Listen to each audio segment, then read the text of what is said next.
ารเช้าไข่ดาวฟักทองอร่อยมากแสบร้ายแสบคักแสบแน่พี่น้องจะใส่คำว่าแสบหรือคำว่าอร่อยนี่ก็คือทีนึงในใจของสารเลยผู้ใดเคยกินบ่พี่น้องเฮ็ดง่ายประโยชน์ล้วนๆมากินน้ำกันไข่ดาวฟักทองฟักทองร้อนๆอันนี้ไข่ดาว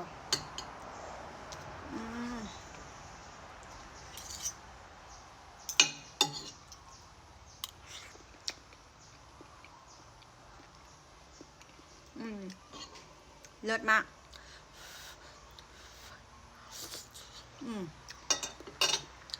เห็นไหมกินกับกาแฟด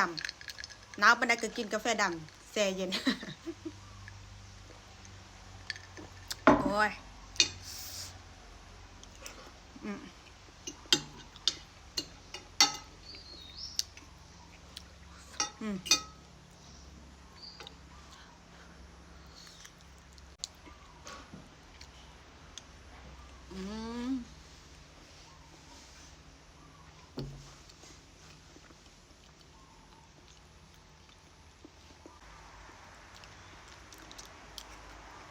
มานั่ง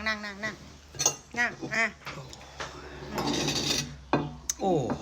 อะไรเนี่ย ไข่ดาวฟักทอง เอาสมองส่วนไหนมาคิดเนี่ย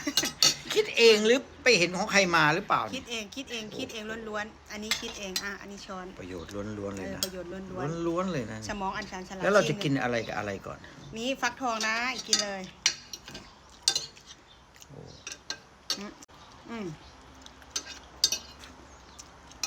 พอปะไข่เค็มฟักทองหวานเค็มตรงไหนบ่ได้ปรุงรสเลิศเห็นปะเลิศมาก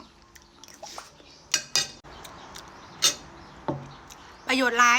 แซ่บสุดยอดเมืองละไปเฮ็ดตามเลยพี่น้องเลิศแห้งยกโปะแถมนิ้วก้อยให้อีกป่ะกินต่อก่อน